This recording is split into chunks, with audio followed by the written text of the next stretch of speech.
Brad will be back quick. I texted and said, somebody go out in front and measure. Okay, we're good? All right, welcome to the Centerville City Council meeting being held on June 15th at 7 p.m. We're starting a little, about 10 minutes late. We had a work session previously with 3 items and took a quick break, and now we're back. Let's make sure that, we welcome everyone that's joining us either in person or on YouTube, and you're welcome to the meeting. Let's make sure we can take care of business. Let's do a roll call vote. Councilman Ince? Present. Councilwoman Fillmore? Present. Councilwoman Meekum? Present. Councilwoman Ivy? Present. And Councilman Meekum? Yep. McEwen? McEwen, sorry. Those M&Ms, you know, get me every time. So, and thank you for all being here. So we do have all 5 present, and thank you. I apologize, no tie tonight. The long sleeve shirt was enough, and I was in an office today where it was very hot. The air conditioning wasn't working, so we're all dealing with the record heats of 5 to 10 degrees above what we're used to. Let's start out with a prayer thought by Councilwoman Meekum.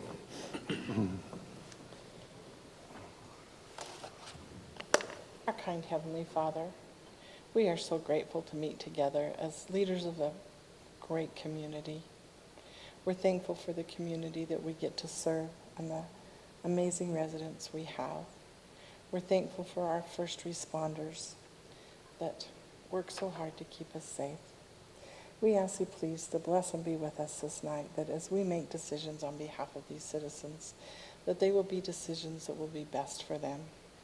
We ask you to please bless and be with our first responders, that they will be protected. And we ask you to bless the citizens of our community. And I say this prayer in Christ's name. Amen. Amen. Thank you. If you'd all rise and repeat the Pledge of Allegiance with me. I pledge allegiance to the flag of the United States of America and to the republic for which it stands, one nation under God, indivisible, with liberty and justice for all.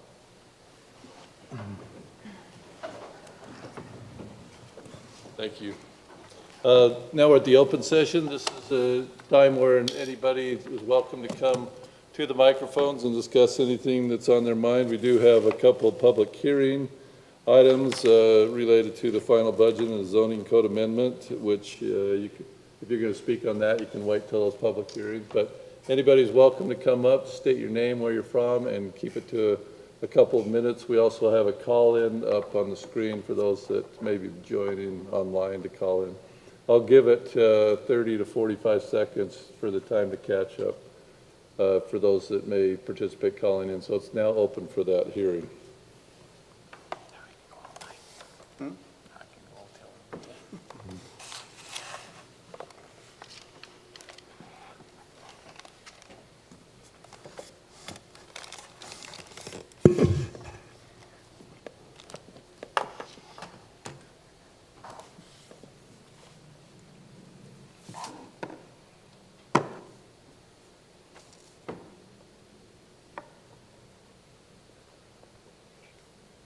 Nobody's calling in, are they? Okay. I will close the open session then, and let's move on to the business portion of the meeting. First item on the agenda tonight is a public hearing regarding the final budget for the fiscal year 2022, initiated by Brent, our city manager, and Jake Smith and Nate Plaisir. Who will update us on what we're looking at for the final budget.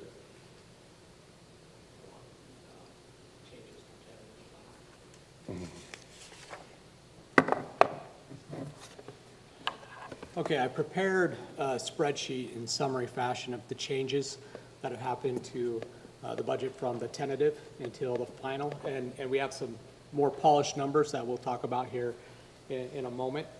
Just to go over the changes real quick, what we have here are the property taxes, so we do have a final number, and Nate will talk about that a little bit later.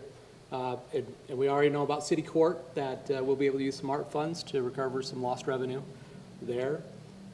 We have the increase on our assessment with the South Davis Fire District, and What I did here was the Motorola Flex was sitting up in a operation line. I moved it down to capital so we could see that one-time purchase, so it doesn't mess up our regular ongoing operational lines.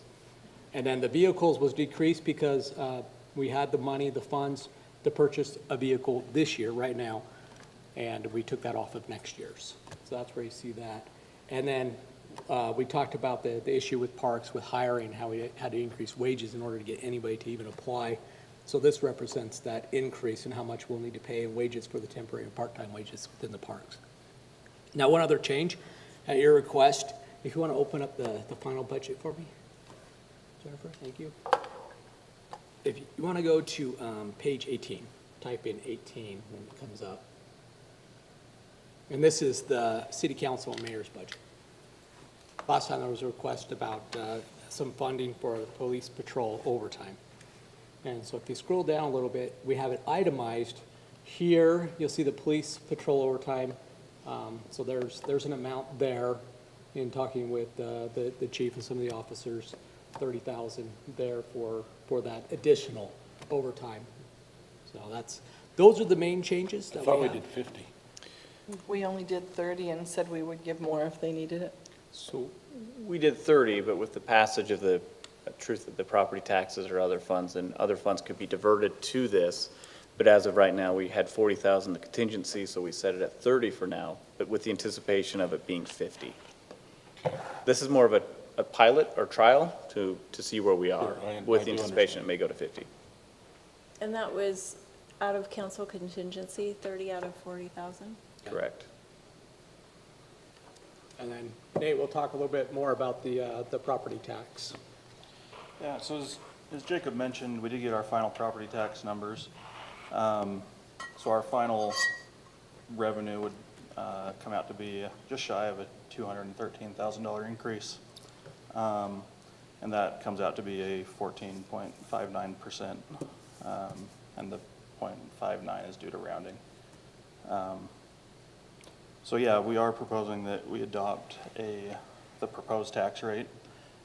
We won't adopt the final tax rate until we hold the truth and taxation hearing in August. See any questions about that? I don't know, but I just wanted to go back for a reminder. What did we raise the salary to for the park workers? Per hour? It's about $12, 12? starting about $12 an We hour. went $2 an hour, increase to 12. And we got candidates at that point? Yeah, they're starting to pour in now. We did. It matched our neighboring city. Farmington was at that amount. We're I still know that. short about But 3. my son's friends were going over there for jobs, and there was a couple of them come here now, so, so it helped from what Bruce told me.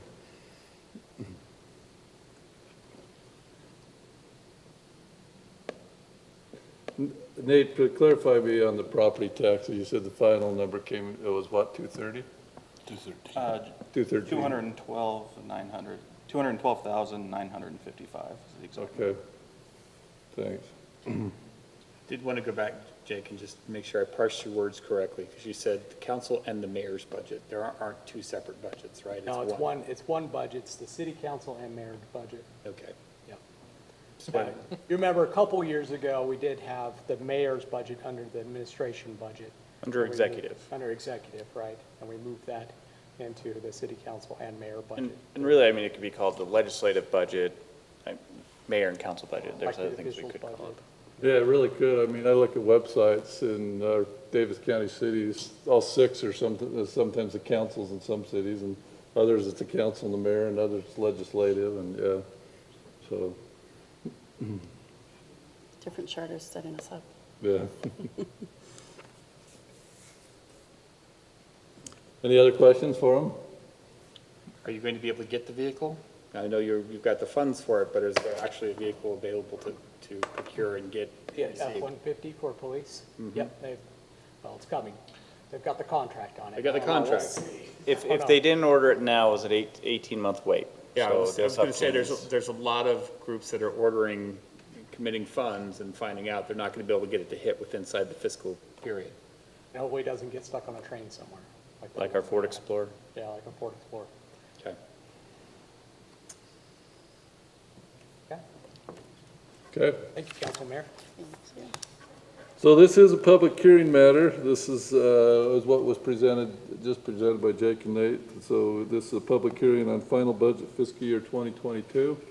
So the public hearing is now open. You can come to the mic here, or Jennifer will put up on the screen if you want to call in. And once again, we'll give that 30, 45 seconds for the phones or the computers to catch up. And the reason I was asking on that wage is the mosquito abatement district has had to raise their minimum wage to $15 an Did they hour really? just to get like bikers. And they're still short, and they were down in the $10, $12 range. So they had to go to 15, and they still can't find people. Well, I realized it's hot outside and nobody wants to ride bikes and they're really, really hot. That's true, but even their nighttime foggers, they don't have full crews right now because they just can't find people at the wages the district can afford. What are their hires normally? I mean, are they older? I mean, are they college kids like ours, or? A mix. I mean, they have some young as 17, 18 running the bike crews, putting those, doing the dip tests and stuff like that. The crews that run the fog trucks tend to be, actually the classic is like a teacher who's got the summer off. So, but yeah, they just have to be old enough to have a applicator license for that. So, So those are the ones that are paying 15 too? all of them. That's the floor now on all of the positions. Crazy.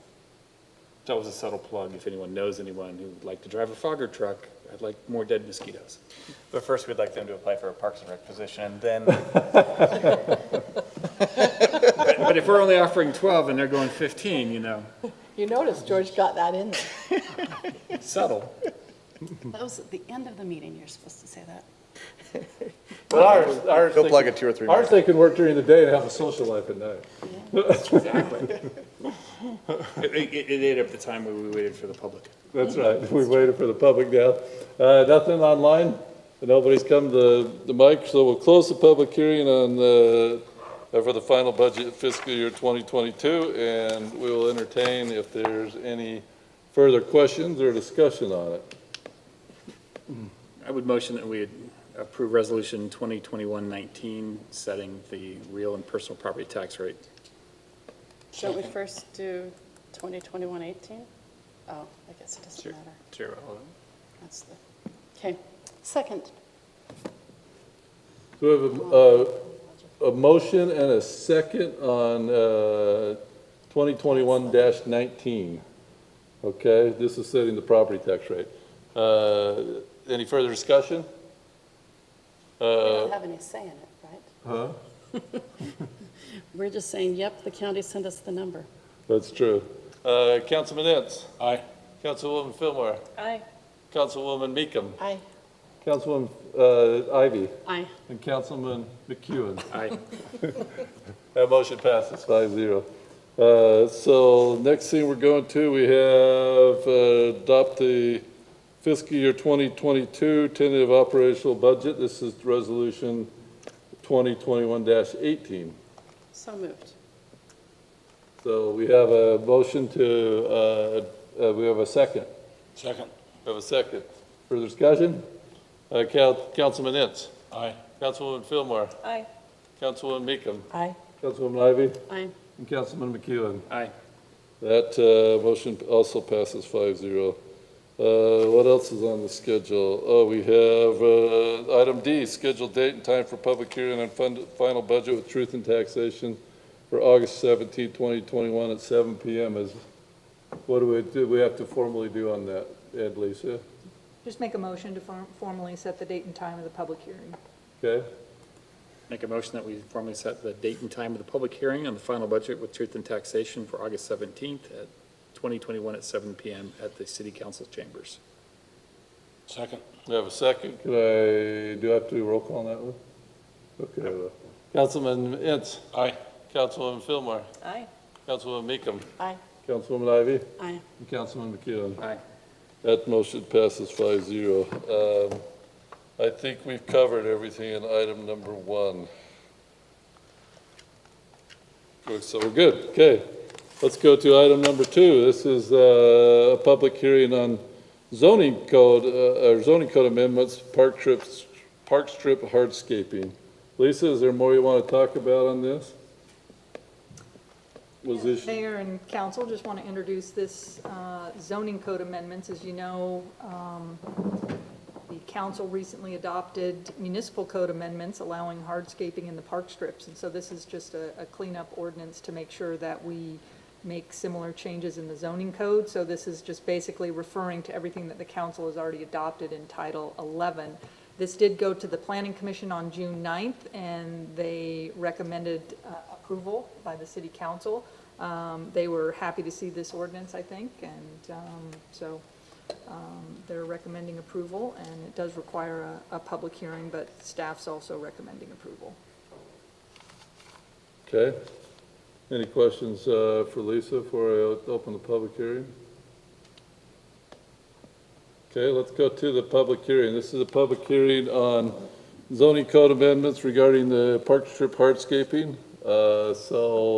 Once again, the pulpit's available here at City Hall, or you can call in on what's showing on your screen. That public hearing is now open.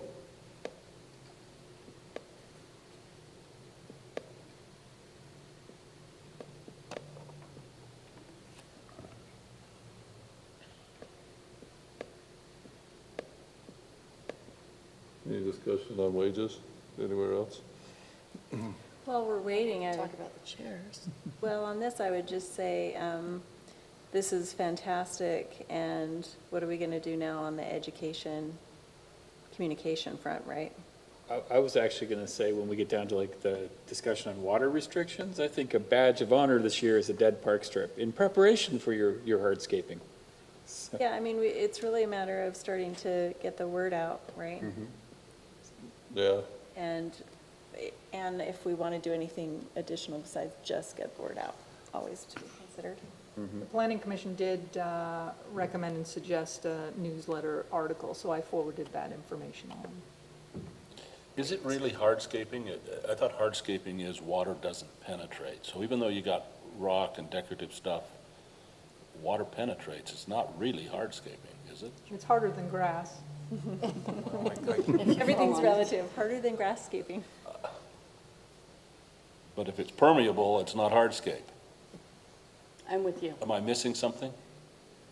It's just a term of art to distinguish it from landscaping. It's hardscaping, but we define hardscaping to be rocks of a 1.5 to 6 inch diameter or loosely laid bricks, pavers, and flagstone. I think maybe Bill's point is that in other areas of our ordinance, such as landscaping requirements for commercial properties, for instance, we give a percentage of hardscape, which is impermeable, right? Which is road and driveway and things like that. So it's a valid point that maybe we should come up with a different term. Non-landscaping or? Well, it's, I mean, we have is Corey still here? I think we call it impervious surface, but I can search the code and see. if I don't want to there's make a big deal of it. I Not was for just tonight, but maybe it's worth checking, because I do hate when the same terms are used throughout an ordinance, but they mean different things in different places. Yeah, and again, I think we use impervious surface in terms of, And if that's the water. case, then my issue would be Then the moot. issue goes away. Yeah. And I'm just using it. Well, there is one other area where we do define it as sidewalks, urban trails, plazas, and other non-vegetated construction. So, As long as we don't use the term hardscape, then I'm fine with it as is, but if we use the term, are you Then we saying that's should in the say zero definitions escape of hardscape? that's in 1263, which is the Parish Lane Design Standards. So, yeah, I mean, we could look into coming up with a different term. Well, we or- can either come up with a different term on this, or we can just make sure that impervious surface is used through, whatever term is used most, use it consistently throughout. Yes, so hardscaping or hardscape is used twice in, once in the Parish Lane Design Standards and once in the Shoreland Commerce Park. So I'm happy to take a look at that and be consistent. Okay, nobody online? Seeing nobody online or coming to the pulpit here, we will close the public hearing on zoning code amendments regarding the park strip hardscaping. And we will look, unless there are further questions for Lisa, look for a motion. Well, I was going to motion that we table both of them to give Lisa an opportunity to correct the hardscaping. This is what I think. I think we pass what's in front of us and then let her determine which is the better change. And if it's not this, then this is already done with. Yeah, plus those other areas are in different sections of the code that we have not noticed for, so we'd have to take those to the planning commission anyway, which we're happy to do. All right. But thank you. Good thought, though, Councilman. I would make a motion that we approve 2021-14 as prepared. Second. Motion is second. Further discussion? Do a roll call vote. Councilman Ince? Aye. Councilwoman Fillmore? Aye. Councilwoman Meekum? Aye. Councilwoman Ivy? Aye. Councilwoman McEwen? Aye. That motion passes 5-0. Thank you. Let's move to item number 3. This is an agreement for We have two ordinances there. Did 14, right? We needed to do 12 as well. I just put 14 on, that was the municipal code amendments that have Okay. already been adopted. Yeah, 14, I think, yeah, thanks. Thanks for pointing that out, though, Councilman. But yeah, I looked and I think I signed that already, haven't I, Lisa? Yep. Yeah, okay. But thanks, in case I had missed it. All right, item number 3, this is agreement for municipal advisory services or general obligation bonds to finance the cemetery project that Zion's Public Finance has been working on. And it looks like, Nate, you're going to talk to us about that? You have a Zion's rep here with you too, don't you? I will, I do. We have Okay. Marcus Keller with Zion's Public Finance, and he'll be available to answer any questions about this as well. So just real quick, before you tonight is an agreement for municipal advisory services with Zion's Public Finance. Just as a quick background, City Council has directed staff to pursue a ballot proposition for the upcoming municipal election to obtain input from voters on whether to obtain or whether to bond for a new or expanded cemetery. So just a quick summary of this agreement. Zion's is essentially agreeing to assist the city with the ballot initiative, getting the matter on the ballot, all the noticing requirements and things that come with that. And then should the ballot initiative pass, Zion's will help us with the bonding and financing process. If it does not pass, then the cost to the city is essentially the third-party expenses that come with the noticing and marketing for the bond. So anyway, it's the staff's recommendation that we enter into this agreement. Marcus, did you want to add anything to that? No, I think you said it very well. So Zion's would help the city. It sounds like the city doesn't necessarily have a for or against approach on this. You're kind of just saying, hey, citizens or residents, here's a project that we can do. If you vote for it, the city will do it through a general obligation bond. The general obligation bond will create its own new tax levy to pay for that project, so it won't be any additional expense to the city. It'll kind of be its own self-funding source.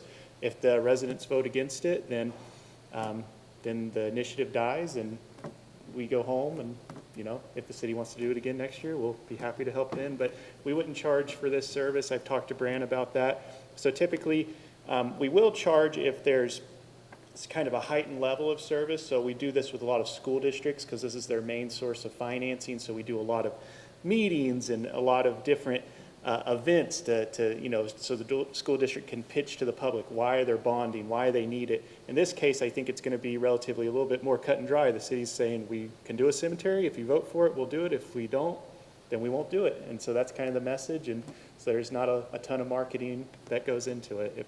Does that sound about what the city's wanting to do in this case? Marcus, if you can go to and do a little bit more detail on what those third-party costs could add up to, just to give council an idea of what those costs could be if the initiative fails, what we'd be on the hook for as a city. Absolutely. So this would just be your standard publishing costs. So in order to do a bond election, you do have to publish in the paper, give notices like you would do for any bond, right? And so those are the costs that would be involved with it. I've talked to the city's bond council as well, Gilmore and Bell, and they're under the same assumption too, that they would just, no fee if the bond initiative fails, and a fee would be just negotiated with the city if it passes. So this is kind of just a project that we would just kind of do, not the bare minimum, but just however much the city wants us to do. And it sounds like it's pretty much the bare minimum.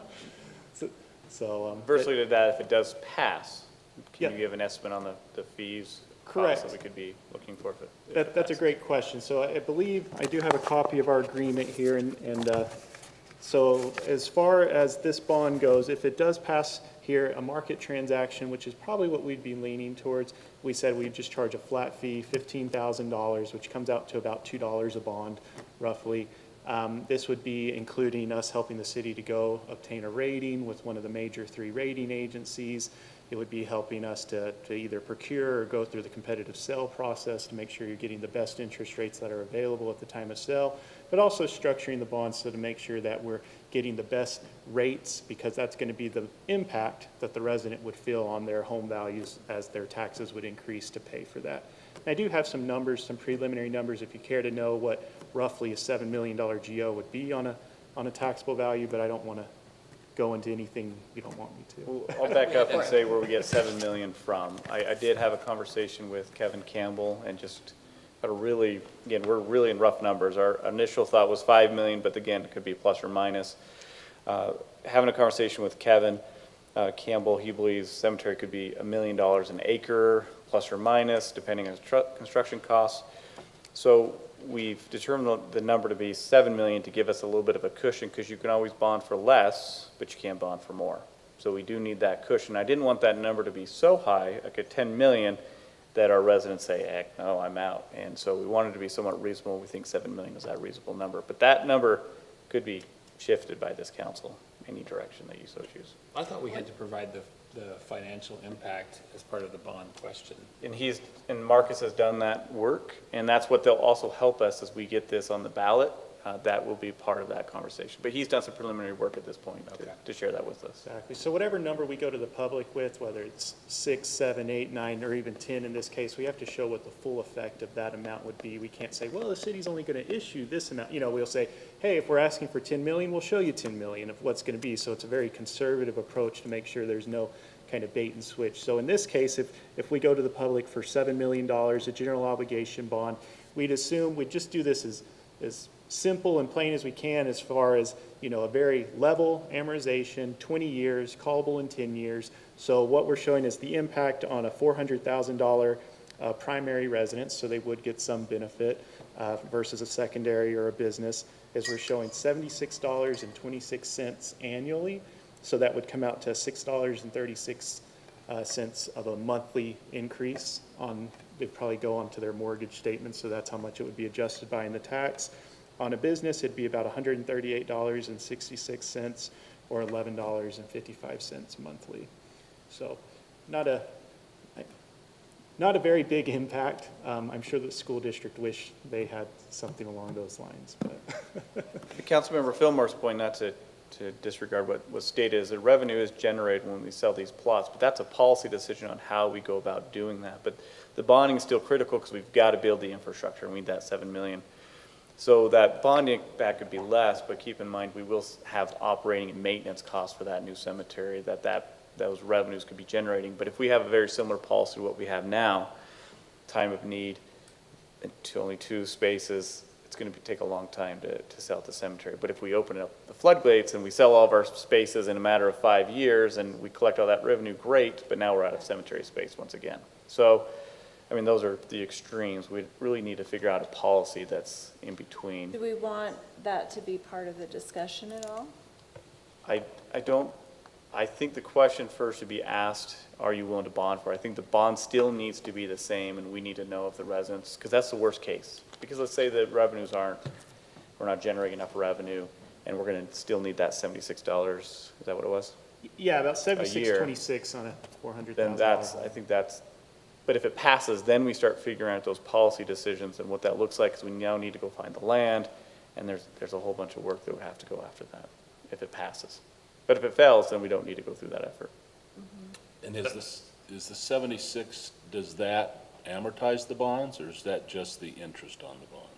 That's basically what each person, or basically taxable values, how we calculate it, because that's how the GO bond. But is that going to amortize the bonds, pay the bonds off? Correct. It would be a level amortization. So yeah, exactly. It'd be principal and interest every year for the next 20 years. It's less than I thought it would be. Yeah. Yeah, and so, I mean, to push that point just a little bit back to, if the sentiment of this council, which is what I've heard, is that the intent would be to sell the spaces to pay for it, you know, user pays, toll cemetery. If that's truly the intent, then would it make sense to it seems a little bit off to me to not communicate if that is in fact the intent. And so does it make sense to have the policy discussion? So Be again, able to state it in the education materials. I agree with that, because that's my problem is, we're saying, you know, $76 a year, but, you know, as we're selling the plots, we may be able to pay it off way quicker. Callable in 10 years, so there's still that possibility where it can be callable, right? But we're still going to need that revenue to operate and maintain the cemetery, which, as we know, the funds, our perpetual care fund does not cover the cost of maintaining a cemetery. And as Bruce has mentioned, we are going to need to hire probably 2 or 3 more employees to help maintain, well, 2 employees to maintain that cemetery. So you have those costs, and so the revenue coming in really will help us operate and maintain that cemetery, and may not even touch the bond payments, depending on, so it's almost a worst-case scenario. This is what we might need to have. Well, and I do think it needs a more vibrant discussion, so to your point, do we really want it to just all disappear instantly again? Right? Versus if we continued as needed. Part of the reason, as I recall from our detailed discussions, that the perpetual care fund didn't cover the cost of the cemetery is that we had issues for 20 years on what those amounts were and how it was being handled, and not always charged and so forth. So certainly, I haven't studied it, but if we do it right on the front end and collect the appropriate amount of funds, hopefully we don't put ourselves further behind the 8 ball. I'm inclined to agree with what Robin and Tammy are saying, that we need to at least express So that's an option. that that's a consideration that has to be worked through in the detail. Because I don't want to use this money we're bonding for to get a new cemetery to take care of our old cemetery. No. Well, There's no intent of the funding being used to take care of the old cemetery. We're talking about just employees to maintain the new cemetery. But we don't have 2 full-time employees taking care of our cemetery now. No. We spend quite a bit of time at the We cemetery. spend quite a bit of time, but you don't have 2 full-time At employees. least 1 full-time employee, but you'll have also seasonal employees that we'll definitely need to hire to help maintain. I think, that yeah, what cemetery. Brad's So- saying, we're adding more acreage, we're gonna have to add additional Right. employees, even there if they're not full-time at the Right. cemetery every day. Right, and I In the Parks and Rec and I agree Cemetery with Department. that, but I'm with Tammy and Bill. I think we need to say, you know, we're going to be selling the plots, and depending on how they sell, and, you know, this amount could be less. I don't think it's fair to put that. Is it, sorry, I didn't mean to interrupt. No, go ahead. Is it possible to just make such a simple statement as this 7 million amount does not include revenue from sale of the plots, which will be a part of the picture? But, okay. But that can be skewed to say, oh, it actually Yeah, costs but- more than the. You're giving, okay, here's the problem, though, when you're doing the bond, you can't say, and, oh, by the way, the other source of revenue is something that we can't calculate. You can't say that. You gotta say, this is the bond, this is how much you're paying for it, and that's, the revenue source is your taxes. You can't go out and tell people, we're gonna sell stuff and it's gonna be less. I don't think that's legal. I absolutely know that, especially on the actual initiative, but my question is in the educational material. What can we, how far can we go? Even then, I think you gotta be careful. So we're expanding from the original scope, right? The original scope was very simple in saying, do you want a cemetery and are we willing to pay for it? That was the original proposition from Councilmember McEwen, and that was agreed upon. So now we're expanding, and to the point, Councilmember Fillmore, to your point, yeah, that is a consideration that should be considered, we calculate. But now, we can talk in general terms and say each space will cost X, and this is how much we can generate if we sell X number of spaces a year, and give some sort of analysis. We can do that. But again, Now we're going to get into conversations of, well, maybe it should be this or this, and then we're talking about spending quite a bit of time determining what X is in that policy.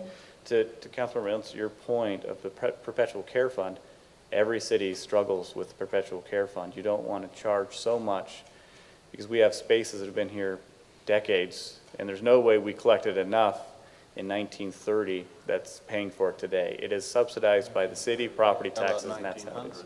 1900? But one of the issues, as you know, is our perpetual care fund is nowhere near what it used to be for various reasons. And so there is a need to build that fund back up. I still subscribe to the idea that when it was first created, as I was looking through the history of our emails, or not emails, the documents when it was created, is we should be using the interest from that fund to care for the cemetery. We are nowhere near that. I mean, right? So there is a need to beef that up, and if these revenues help create that perpetual care fund and help rebuild that, then that should be our first priority from an administrative standpoint, and those funds to help maintain the cemetery going forward. But this bond is very critical in establishing and building that new. Yeah, I'll say I'm fine with the simple decision that we made to go through this part of the process, but part of that will be some amount of education, and so we just will need to discuss. Well, I think we could look in the, and Marcus, I know you want to interject. Go Well, ahead. I think there might be something, I think is going to really touch on your point here. This is really just the very beginning stages of it. And so you're right, there's going to be an argument for where the city council or a member of the city council can draft and say, hey, this is kind of what it is, but this is what we're planning to do, so it may not be that. But also actually on the actual question itself, we have to put some things there based on legal code, like if we use 7 million, we'll have to say the impact. But we can put an additional paragraph that says, but this is the city's plan. I mean, school districts do it all the time when they're looking at their capital levy versus their GO levy and how they may offset one to reduce the other, and what the true impact is what we call it to their residents versus what the technical impact if, you know, the city didn't do anything and this is what the bonds were. So I think we're going to really hammer hard on that to make sure people understand if you're planning to put some of that revenue towards it, how's the impact really going to be on their home? So they'll see worst case situation, as I think Brant mentioned, this is what it could be, but this is what really the city's plan is. And so this is probably where we're estimating where it'll be at. I like that idea a lot. So that's kind of what we'll be doing through this whole process and working with the city and the staff to make sure we get accurate numbers. And also, you know, the city council will have to decide really how much are they planning to put towards the bond or how much is going towards O&M and so on and so forth. But just so you know, the city has to submit this each year as part of their budget for their GO bond. So like if you decide you want to put a little bit more payment to your GO bond from that revenue, then you can just, you know, take it right off the top from what you would have charged in that GO levy for that year. Or if for some reason revenues or plots aren't selling as fast, you can go back all the way up to what the max amount would have been for that year. I like And I'll that. add one last thought, and that is, if we have the policy discussions and don't come to a solid determination before this point, that's fine with me too. Because just like I said with the recreation master plan, let's put it out there and get the sentiment, right? And then if we find it's close, or we want to try again if it doesn't pass, then we can talk further about the tweaks and be more solid about that communication. I don't disagree with that at all. I think my concern has always been the same, that I prefer to go with what I know. Here's the impact. I can't say that every resident in Centerville wants to go buy a plot right now once we open up a new cemetery equals this impact, and that's going to reduce. I can't say that. Right. But if we get them past the question, they say, okay, yeah, we're willing to make that investment, then you can do all kinds of things like, hey, those people who want to put a headstone in place that they're not actually in the cemetery, great. We have a perpetual care fee specially designed for you to rent the space. There are more creative ways we can go about that in a structure for that new cemetery if it passes. Right. And we might be surprised, we might have people say, we definitely want more cemetery space, this is no question, even without the discussion about reduced costs. So. And I'll just end on this note, if that's all right. Just in case you were wondering, based on your current fair market value here in Centerville, you have authorization up to $287 million of GO bonds. So do it. just wanted to, There's your, Send it. there's your splash pad. I always just like to There's my surprise splash people because they pad, all my swimming pool, the and my numbers, cemetery. but just so I say Safety that in building, jest, City but- Hall. Excellent. We could sell plots to the whole state. Yeah, I mean, you guys could just be the Really acquire some land. cemetery procurer With all our here. extra land. All our land. Slash cemetery. Is there any other question? I know this is a lot of information. It's a long process. I don't want you to be overwhelmed with it. But is there any questions about Oh, us? you're or- the easy part. Yeah, you are the easy part. So you said there will be a for argument. Is there also supposed to be an against argument? So there was a little confusion a couple years ago, because the state kind of put it in there, it almost sounded like it was required. And so like, school districts would kind of, I always reference school districts because they're mostly doing the geo elections, right? But they would sit around and say, so does that mean we have to, even though we're all for it, put an against article? You know what I mean? But I think it's kind of been cleared that somebody can have the opportunity to submit an against, but there doesn't have to be one if no one's, you don't have to come up with a reason to be against it if no one submits one against it. So typically you'll have somebody, and usually it's, you know, unfortunately, it's usually just misinformation.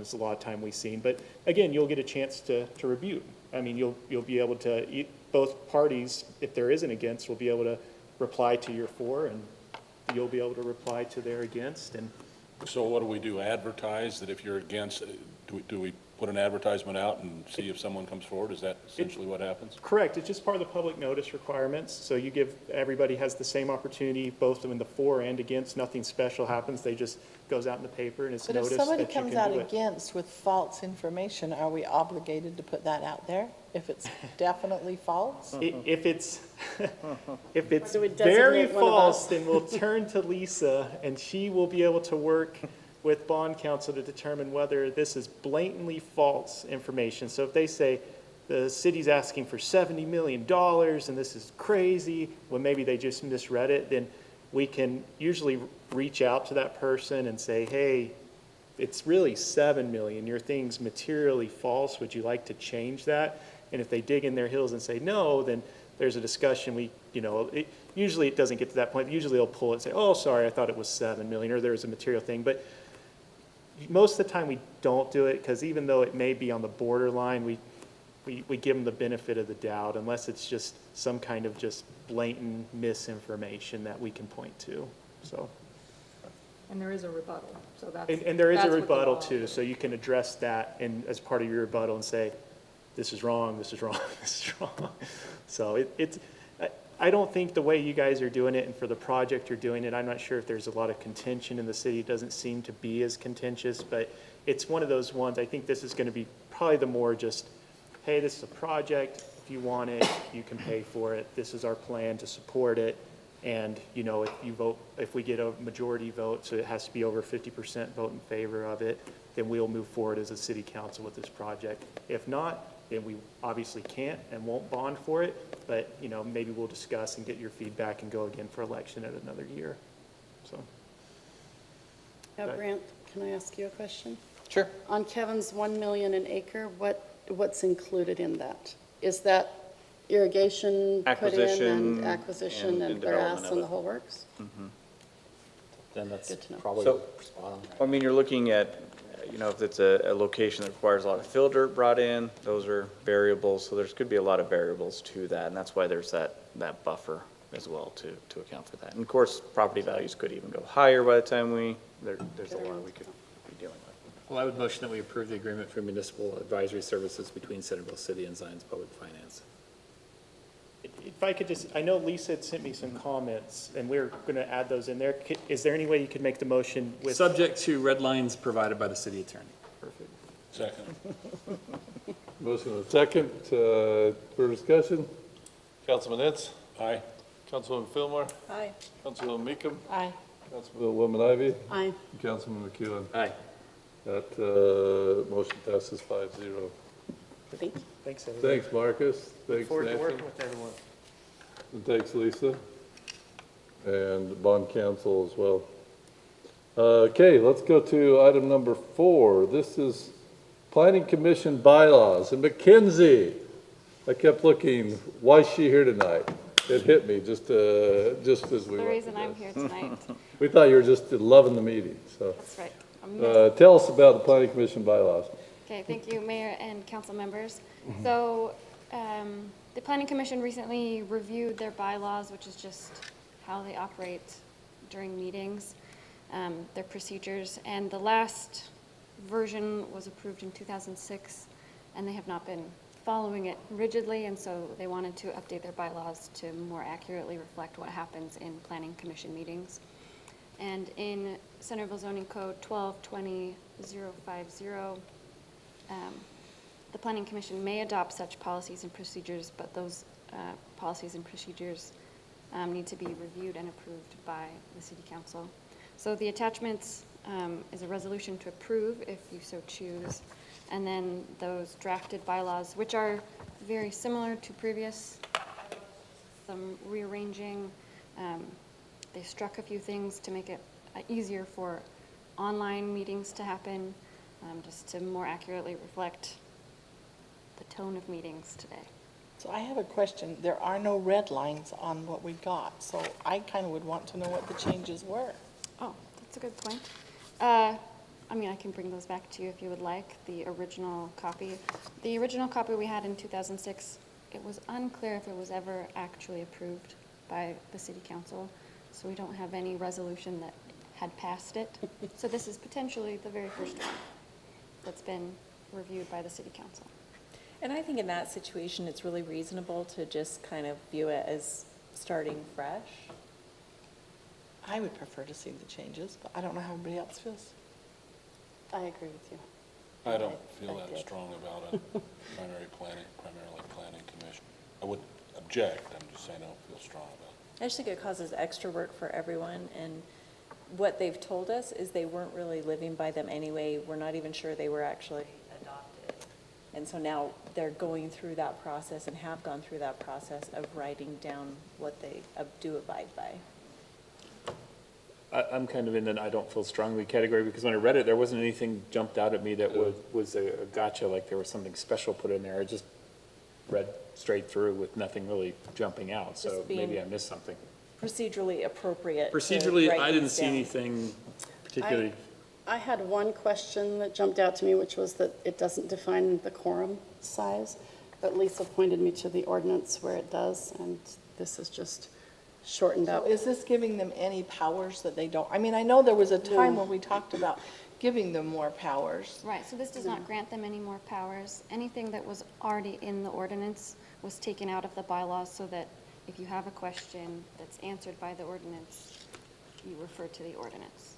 So all the powers and duties are given in the ordinance, in the zoning code, and these are just saying, how do you typically operate? If there's a question on who made the motion, if somebody wants to amend the motion, how does that work just procedurally? Okay. Which is a great improvement. Much cleaner.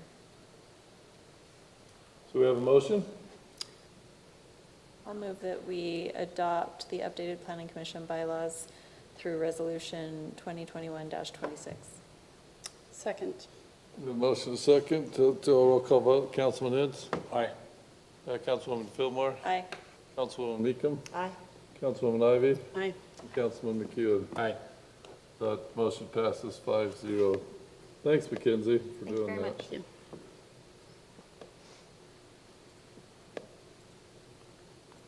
Okay, let's go to item number 5, 6, and 7. We have them listed as 3 agenda items, but it is all part of the summary action calendar.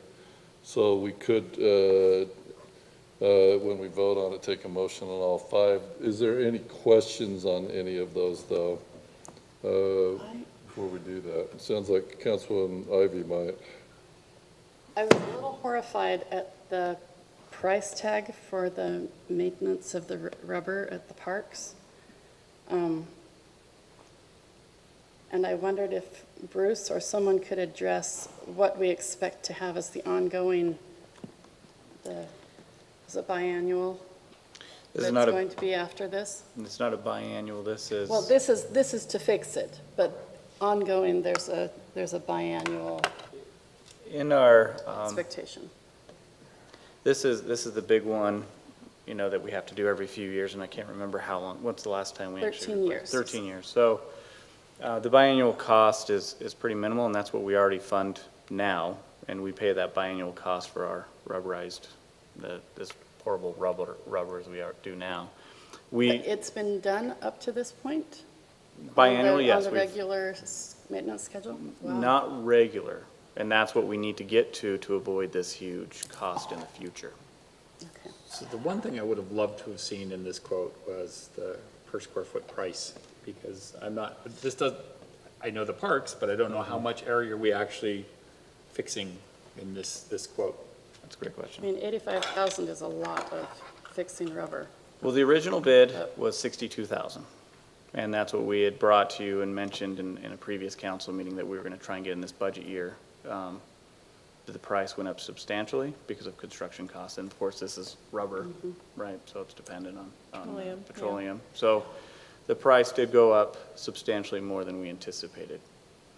But that's a bid But before still, you. I mean, it's unfortunate, but this is the cost of things, and, our parks are prized possessions of our citizens, and I've heard plenty of complaints about when is that Smoot Park, ground gonna get fixed, and we're overdue for this, and I think that that's part of the cost too, is it's what we've done as a city with so many things, is put off the cost, and then it's bigger when we finally Well, we didn't, we're chew it fixing it. up. That's right, the fixers, So but. did the Big T Recreation invoice not answer the question, Councilwoman Ivy?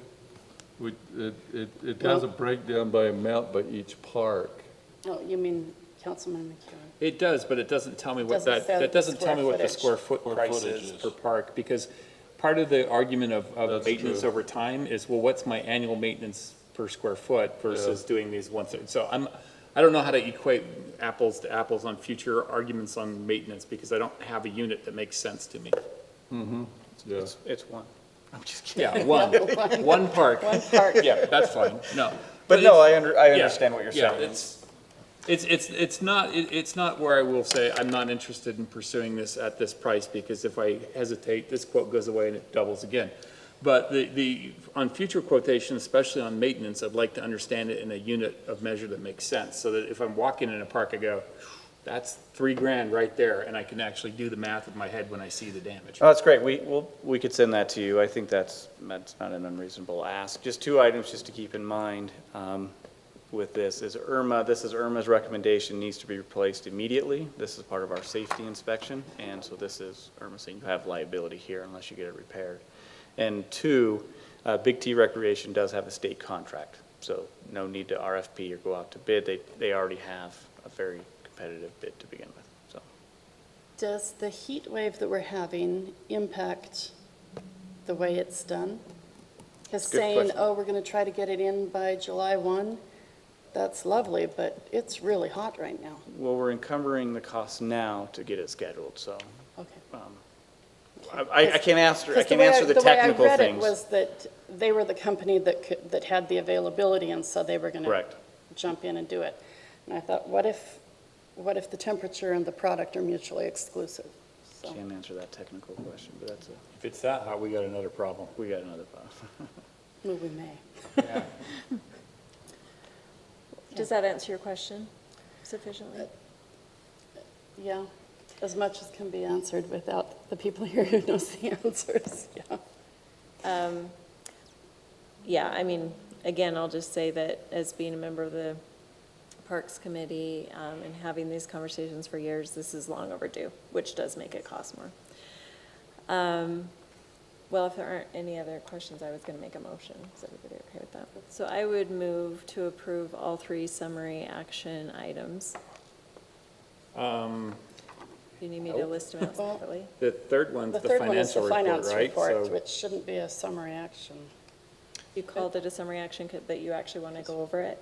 Well, it's not a presentation. Again, this is what we did last month. No, I just don't need It's a to. notification.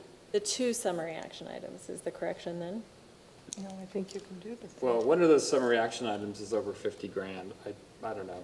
You want to do them separately? I would prefer to do them Maybe separately that's because why they are yeah, dollar they're amounts. That's huge. fair. That's great. Okay, I would move that we approve a bond reduction in the amount of $12,450 and start of warranty for Silverthorne subdivision. Second. Motion and a second. Roll call vote, Councilman Ince. Aye. Councilwoman Fillmore. Aye. Councilwoman Meekum. Aye. Councilwoman Ivy. Aye. Councilman McEwen. Aye. All right, that motion passes 5-0. So we've handled item number 5. Thanks for coming, Mike. I would approve that we, I would move that we approve the safety surface repair and maintenance of Freedom, Hills, Smoot, and Porter Walton Parks in the amount of $85,468. Second. I'll let you have that one, Bill. That's fine. Motion and a second. Any further discussion? Let's go backwards. Councilman McEwen. Aye. Councilwoman Ivy. Aye. Councilwoman Meekum. Aye. Councilwoman Fillmore. Aye. Councilman Ince. Aye. That motion passes 5-0. Okay, let's do to item number 7. Summary action on the monthly financial report. Of course, that is reported on quarterly, but presented monthly, unless there's questions on that.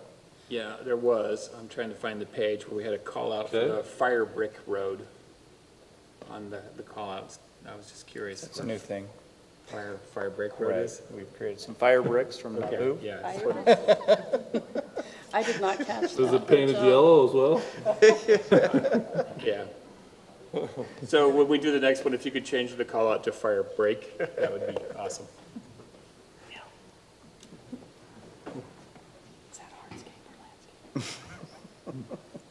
Do we have further discussion on items? So we want that changed to Fire Brick Road. Great.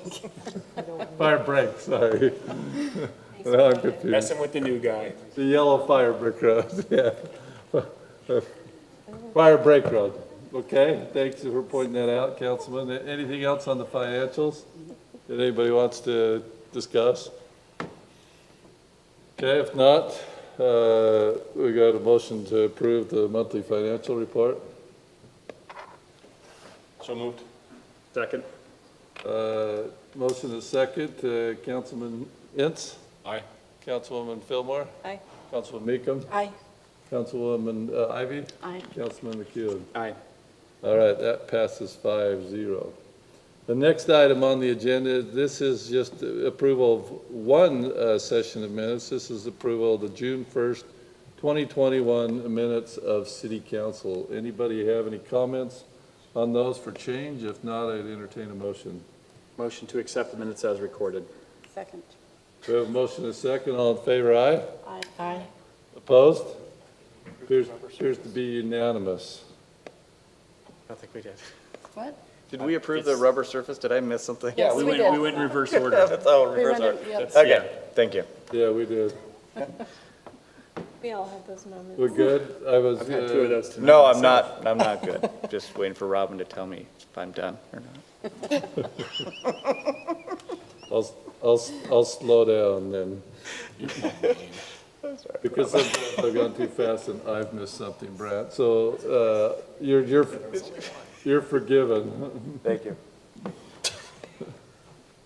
Okay, let's move to item number 9. This is the city council report, and the council person chosen this week is Councilwoman Fillmore. Is there anything you would like to report? We had some from one of your committees earlier tonight. Well, both, I think. I mean, it was very thoroughly covered what we've been doing primarily at the South Davis Recreation District Board, focusing on working on that master plan process. And then with Parks Committee, they have been working on movies in the park, so everyone spread the word about the plan for movies in the park. And then Pickleball Committee has been formed to continue the discussion about possible different ways to get creative with funding, et cetera.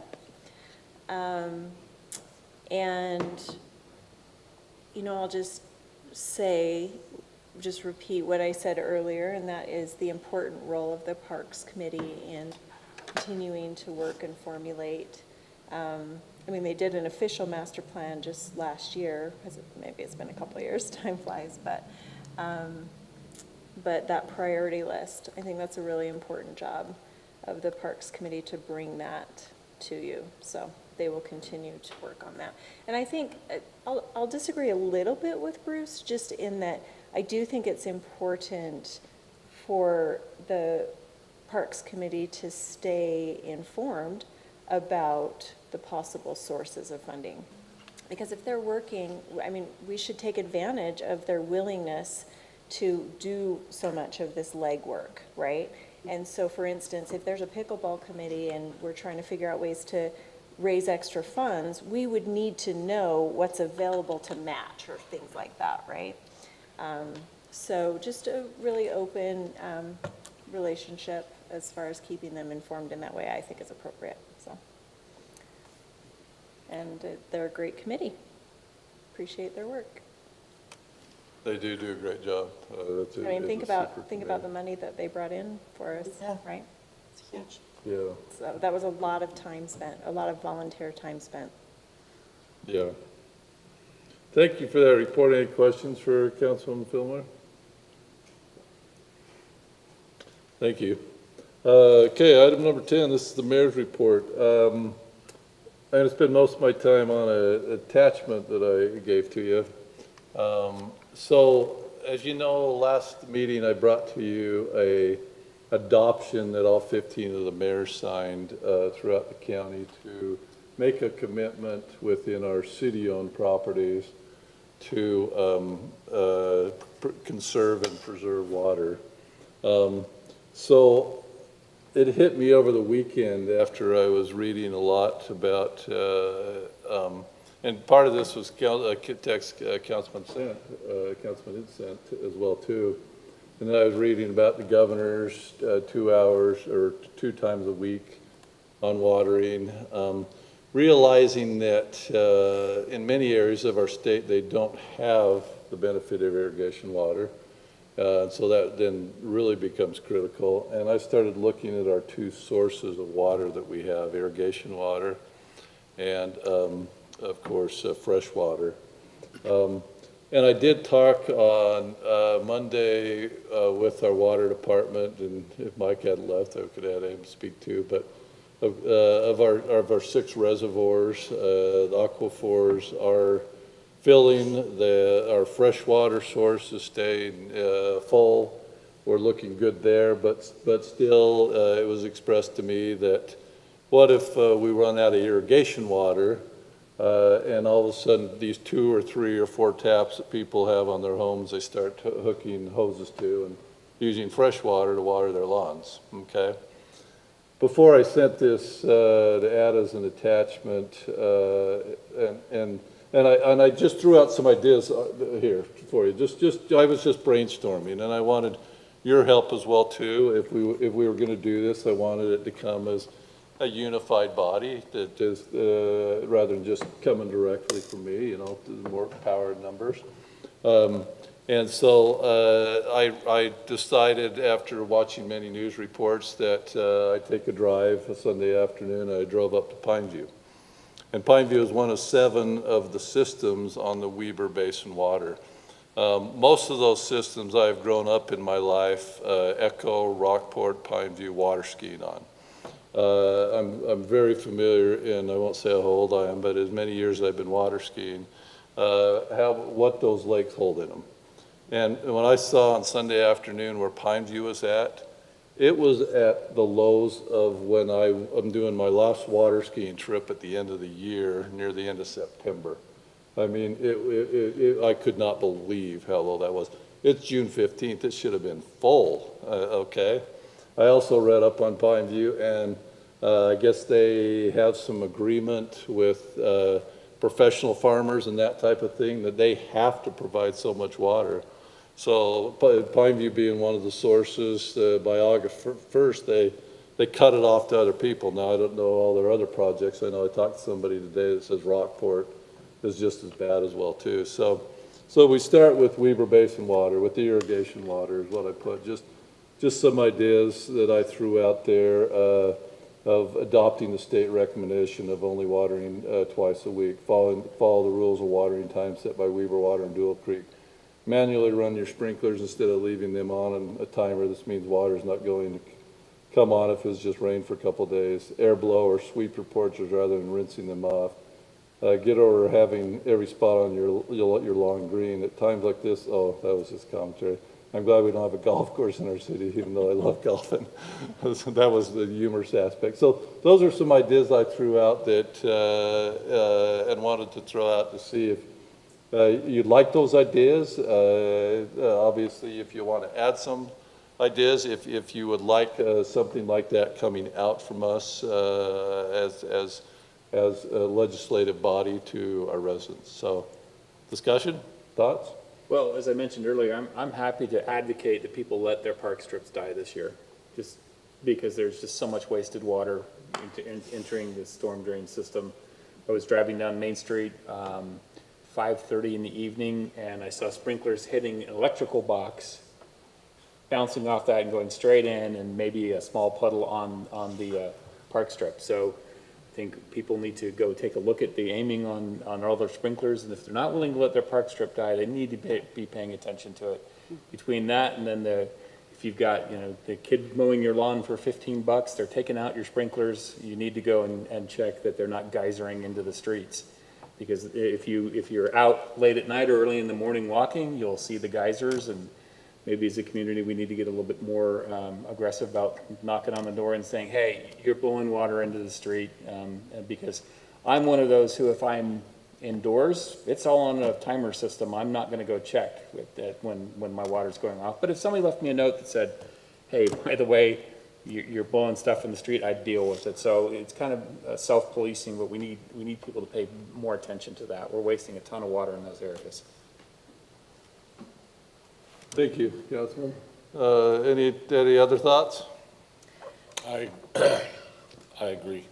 We ought to think about it. I haven't read it that closely.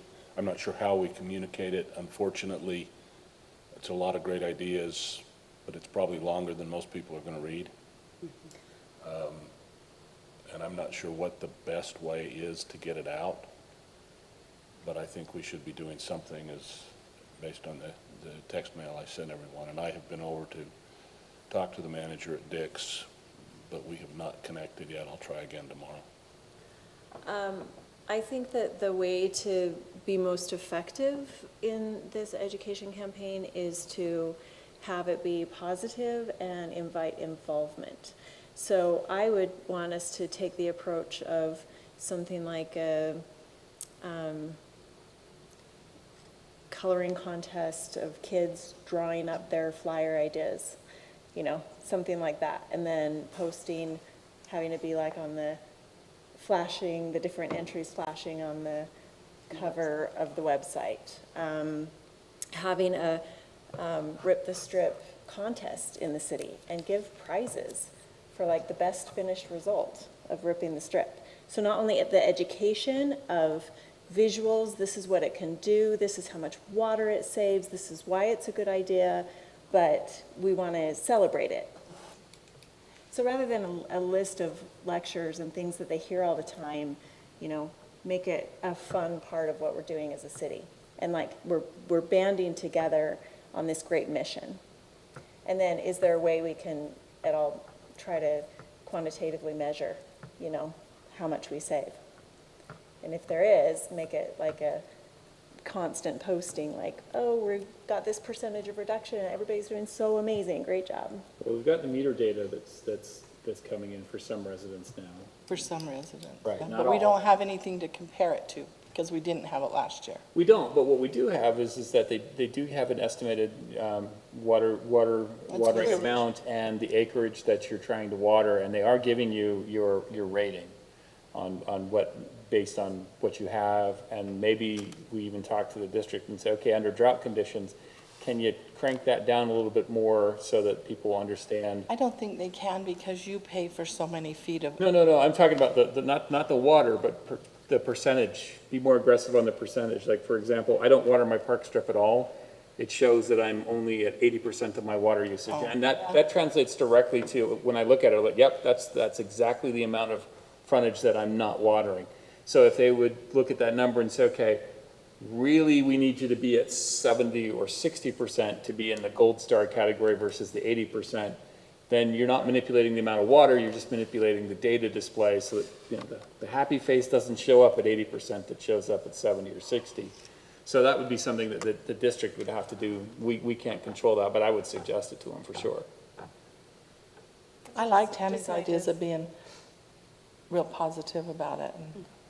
And invite and garner involvement.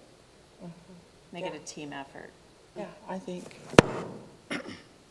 So how do you start that campaign, your educational campaign? I love it, I love the Website, idea. Facebook, Twitter, you know, a mailer out, maybe a special mailer about drought conditions and the city's initiative. I mean, we need to name the initiative and have it be official and declare it and, you know. So do we like that idea better than, and I realize, I'm with you, Councilman Ince, completely, that a long list, people get lost and don't read. Shorter, succinct statements are a lot But better. when I see this list, this is what I think. I think these are common sense things that what would really be effective is if we were asking the citizens to tell us their ideas, Yeah, right? Like, But it's good. how do you save a little water each day? What are the simple things you do? And have some sort of way to disseminate that information. So our Twitter feed could be a daily Twitter feed of citizen ideas that they've given. This is what I'm doing this summer. Sounds like a lot of Facebook polls, you know, on a daily basis sort of thing. I wonder if our own water department, this is culinary primarily, not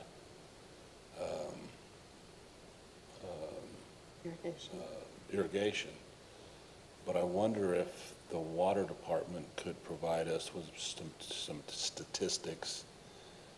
And when you talk about a prize or an award, give a prize to the people who have, the top 3, top 5 people who have reduced their water consumption June, July, August, over June, July, August. I like That's a that. stat we could come up with. Yeah, but I could just be going to my summer home and closing up my other house. I don't know, I don't know. Well, but in theory, you Yeah, did that right. last year too, Sure, no, I'm unless you just got it this year, so. No, I don't have a summer home.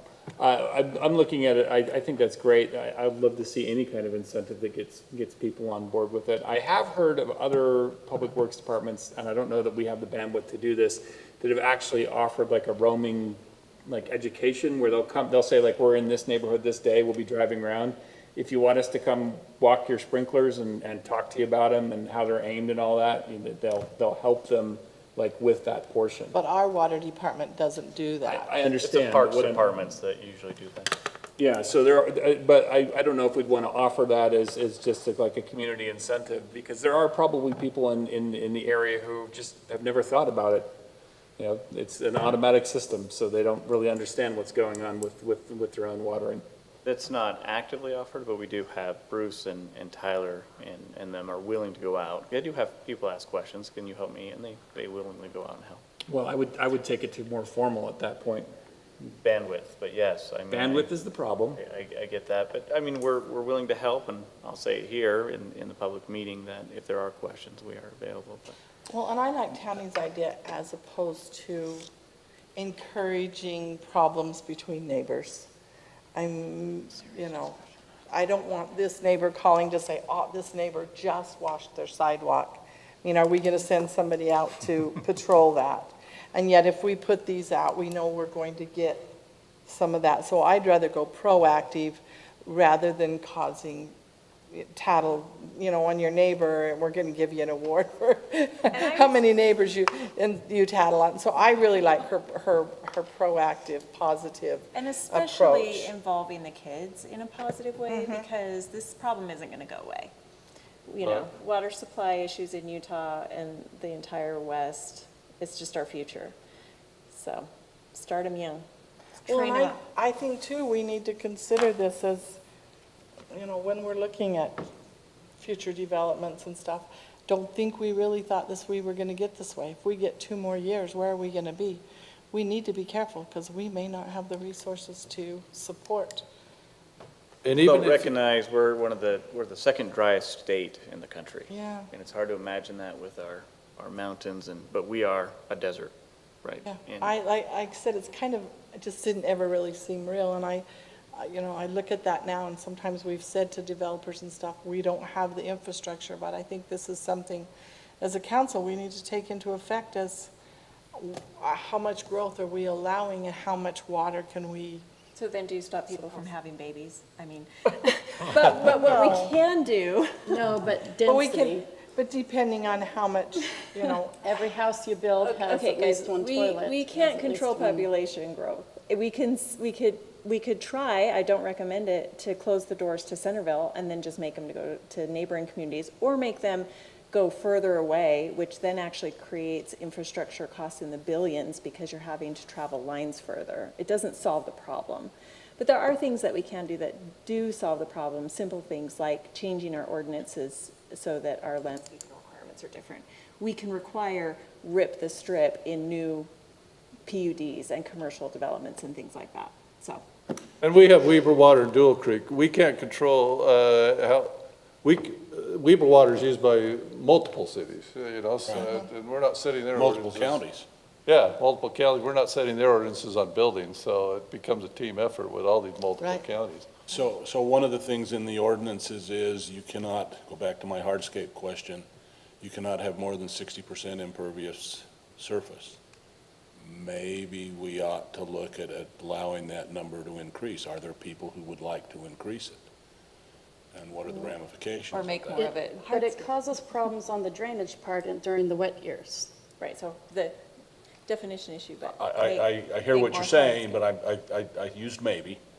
I guess one question that occurred to me, has Bruce checked watering schedules and performance on, Bruce or his department, on all city properties? I would hate with our efforts to get caught with our, Sure, that's actually part of my city Tail on manager crack. report, and I'll address that right now. Just want to keep in mind, there is definitely two things I just want to make it clear. We do have irrigation and culinary, and those two Right. separate water sources. Yes. And as of right now, culinary is not experiencing a drought. We don't have a shortage in culinary. Culinary is doing fine. We do have the west side who uses culinary water. So. And I hope I was clear on that as well, too. Yeah, I just want to, again, just reiterate, I know this group knows better, I just, for the conversation, is irrigation water is always a problem. Your surface water, your shares are always problematic, and how much water do we actually have? Well, there's wet water and dry water, paper water, right? Paper water says we have a ton of water, but we actually only have this, so the shares go out and we only get so much of that water. So irrigation is treated much differently than culinary. We tap into the aquifers. So here's what we're doing as a city is we will be reducing our watering, not drastically, but reducing our water, particularly here at City Hall and Public Works and Parks. Parks buildings. We have to be careful about how much water we reduce in our parks because of the foot traffic. We have to keep a similar watering schedule that we normally keep because of the foot traffic. If we reduce that watering schedule, then people are still playing baseball, sports. We're replacing sod, tens of thousands of dollars of sod in the coming years. So our parks, because of the traffic, we need to be mindful of. So we're evaluating areas where we don't have a lot of foot traffic and we will reduce our watering, and we've already done that here at City Hall and our facilities on the west side. But parks, we just can't. But again, community parks a little different. We have that vault, we have a surface water, we're able to tap from that. So again, On the vault, we'd actually talked about extending that into other areas in the park. Do we still have that capability? Because when we put for that the in. most part, it's covering the entire park. Really? I thought we were only doing, we hadn't built the second phase No, up into the top I'm pretty piece. sure we're 100% on the vault. And we subsidize it with the Weber Basin if we need to, but I don't believe that's. Okay, because I was under the impression we weren't at the full park yet. Where we want to include it is Smoot Park, we want to build one at Smoot Park, because we have some serious issues at Smoot Park with the PSI, the pressure, so. So there's that. And the culinary side, so you will see City Hall going yellow. I'm trying to avoid brown per se, but it will be going yellow, and that's okay, we're doing our part. Parks, We'll reduce it where we can. If it's wet, we'll try and monitor that. We actually have smart systems that it recognize when it rains, forecasts, and they do automatically adjust for that forecast, which is great. Culinary water usage on the west side of the city, the crazy thing is our ordinance is very simple. It just basically has two conditions: scarcity, we can say no more watering out there, and let me pull up my note. I know it's a simple thing. Scarcity and repair of a water leak. If the property owner is unwilling, then we can go in and force the repair of that water leak. But that's it. Our ordinance, our own city ordinances doesn't address culinary use in a landscaping, and we should. We should be smarter in defining those times when you can water. People watering at 1 o'clock right now is just a terrible idea, but we don't have an ordinance that prevents those that are on culinary water from doing that right now. So Mike and I are evaluating what ordinances that we'd like to put in place for not just this year, but future years of culinary water usage. But as of right now, our water in the culinary side is fine. Mike is monitoring the aquifer, and if we have any issues and we see a scarcity issue or anything like that where we're dropping low, as Mayor had mentioned, if people start using their culinary, then we might need to address and adjust and make recommendations on the culinary use. But if we have the resource, I'll say now, we should allow the residents to use that resource on culinary side. But the irrigation side's a different animal that we have to be very careful about. Where's Weaver Basin on enforcement? I recall reading a 3 strikes article recently. So I don't know much of the detail. Weaver Basin is more active this year than they have in the past, obviously, and that's what we need to be encouraging is Weaver Basin to monitor their own resource. The meters are great to start creating those benchmarks, but we really don't know how much water has been used. I'll give you, in a previous city, we used culinary usage. Culinary water was used for landscaping. During the winter months, 700,000 gallons were used a day. During the summer months, 4.4 million gallons were used in a day. So you can see, it gives you some idea of how much water is used, and this is a smaller city of 6,000 people. So we're talking millions of gallons just to landscape, just to water your landscaping is what's being used. And I will say that for the most part, in the years I've been doing this, most people are pretty good. You do have a handful of people that, like, well, Mike used the comment this morning that he had to go help with a water leak repair, and it was hard for him to identify where that leak was because of all the water that was running down the curb. So, I mean, that tells you there are still a handful of people that I have a neighbor that kind of the same way, and it's problematic, and Only but because for the most part, good people. People monitor, and they're pretty conservative for the most part. Only because it got brought up, and I feel that the way the idea got presented is backwards, and I just want to clarify that. The denser you go in your development, the less irrigation, landscaping, water you use. True. You shift the need to culinary The versus culinary irrigation. over. I understand, but there's water savings, significant, And water usage, both. for people who exist anyway. So just making sure that we're clear on that when we're talking about landscaping water. So that was I just want to add that we'll be looking at an ordinance for our culinary usage. We do believe we should be encouraging conservation, smart watering really, not even conservation per se, but just smart watering techniques, Right. which will lead to conservation. But that's what we're doing as a city at this time. Thanks, Brent. So in regards to this, my thoughts are, we put out there on our websites, our Facebook page, some of these ideas to save the irrigation water. And we also have this contest that Tammy's talked about as well too. And the educational, the kids with the drawing and everything like that. It's just, does that sound great, or do you just want to do the drawing idea, or what would you like to do in getting that out there to the citizens, the residents? I love the idea of giving an award to the people that use the least, but we measure it in such big bulk that I don't know how you would do that, because you're probably going to have hundreds that use the same amount of water. I'm wondering from staff's perspective if, we need to, as a council, come up with a list, or would staff want to spend some?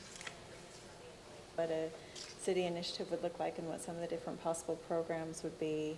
What, would you rather that be more staff-driven or council-driven? I would love it to be council-driven if I get the option. I can see that.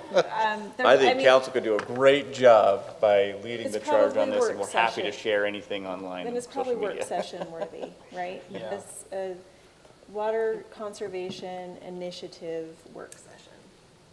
And have us name it and figure out how we're gonna announce it and figure out the different programs or events or contests or things that would be involved. And I think we should do that. My dilemma, though, is that's another 2 or 3 weeks off, and I wanted to get some information out to people. They probably already have it already, but I want support coming from the city hey, be careful with your irrigation water, especially. Just name it, don't be a drip. Yeah. I think the big thing for, again, I think Jennifer's been great about helping us be a little bit more active on Facebook.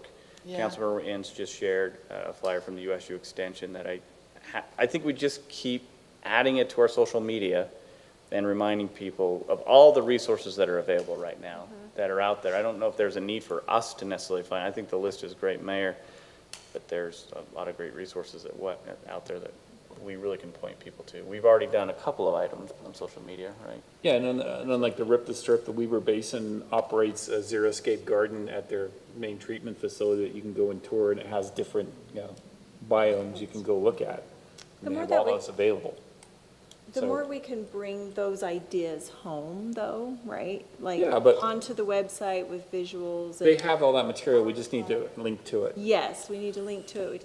So And share then- whatever you would like to start adding, and like I said, if it's one simple start right now before contests, maybe once a day. If any of you see something you like added to social media, just a one a day for the rest of the summer of a reminder of resources that are out there, ways we can be And smart. as much as we can invite others to share their ideas, Sure. make it a conversation. both ways. Even if you have residents that have done it, Councilmember McEwen, and he gets his done, then we can share a picture of it.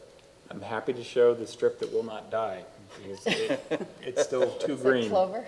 No, it just won't, I would expect it to be dead with the heat, and it's still. Well, I did mine a persists few in there. years ago, so I'll pluck the weeds out and take. There you go. If there are some examples that we Couple can little use, say weeds, this, they're just little. if a resident did this, and we share it, say, look how great it looks. Then Yeah, let's your share it. idea, Tammy, is fun, and it also, people buy in on things better when they're And then- coming up with the idea. You know, or I don't know how you get it out to kids like that, though. I mean, we can do like a tattle on your neighbor in a positive way. And what do you see your neighbor doing I don't think we want to do that. Bring that to the to kids. save water? We're just brainstorming here. We're just throwing it all out. Okay, work session. So for now, we're getting it out there through social media, on our website, some of these ideas. Please, people, remember, we're having a work session to talk about maybe some of the fun ideas. How challenging is there something that we can do to really invite a webpage with resources? the community to attend that session? I mean, it's primarily going to be us, but is there something we can do to really, I mean, we have so many people at I was meetings. gonna like the budget session. Yeah, I mean, just asking, say we're going to have a work session and we want your ideas. We want your ideas of how to make saving water fun, to add to this campaign. And just see if anybody through social media says anything. Yeah, that's a great start. Let's see if for the 4th of July, if we can get an education booth from Weaver Basin out here. Yes. That's a good idea. I will say that the Cornells have done a good job. We have a lot more booths this year, and that would be great. We have plenty of room, so. Whose assignment is that The Cornells are actually running it. to follow up on No, but who's the going to Weaver? contact Weaver Basin? Sounds like George. I thought that was a staff issue. I I can contact him. It's I no have a problem. name too, I don't mind, but I was gonna call him today, but I ran out of time. So it's staff, me, George, it's whatever you want. Whoever. Yeah. If you all call them, ask which number you are in line and see who is the most prompt. So what we're looking at, it's a booth for the 4th of July. Yeah, it's an education booth. That's what we're looking at, right? No charge. Well, I'm just set up. If they sold rocks, my kids would buy some. If they sold rocks? Sample rocks of what you could put in your.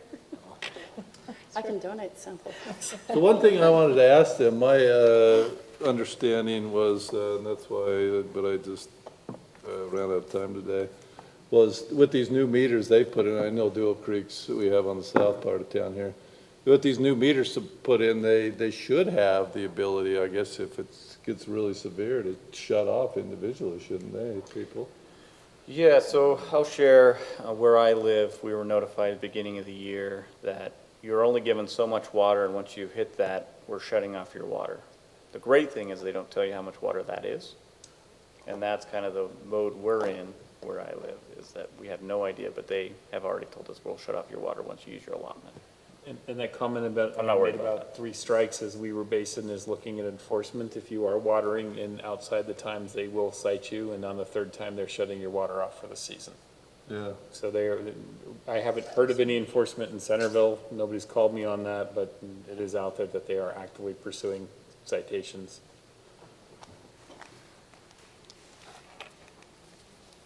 Okay.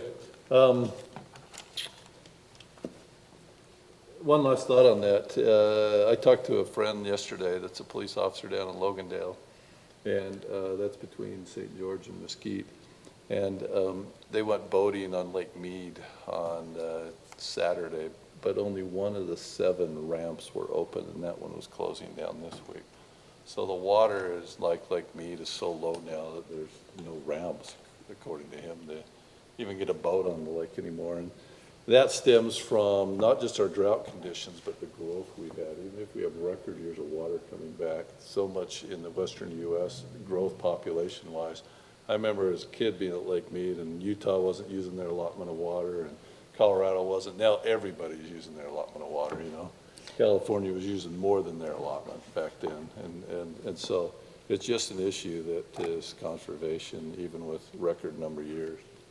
As with the growth that we've had, is going to be that way. Like I said, the other thing I said, I have a large builder client in St. George, and they continue to build. They said they don't know where water is going to come from, and they got Lake Powell pipeline as an idea, but who knows if that's going to happen? So, At this point, it's off. yeah, is it off? Yeah, there you go. So, final thing I had was. Talked with Brad, I was going to bring this up in my report. The Planning Commission wants to have a meeting with us about the Main Street plan, and we're almost halfway through the year. We were talking about, do we want to do that this year, or do we want to put that off till the first part of next year? Is that what we've mainly discussed, Brad? Was that the thought?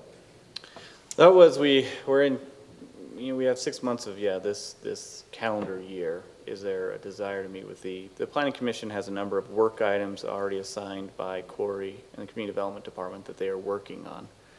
But they would like to discuss the goals with this council. So if there's a desire from this council to meet prior to the end of the calendar year, we just need to coordinate that. Or if we want to wait until next calendar year, we can do that as well. I think we should meet this year. It's been kicked down the road too far already. So that's all we just need to do is just coordinate with the Planning Commission. And I appreciate what they're doing, that they've worked hard and want to meet, so, yeah. I'm not going to report any more because I took more than my allotment this time. I knew that'd be a long discussion, so. The other items are not really pertinent, so.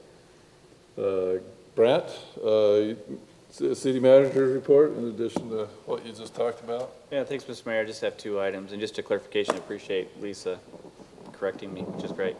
We do have a sprinklers ordinance that actually does prohibit watering between 10 a.m. and 6 p.m. with our culinary. I thought we had something, but Mike didn't recall.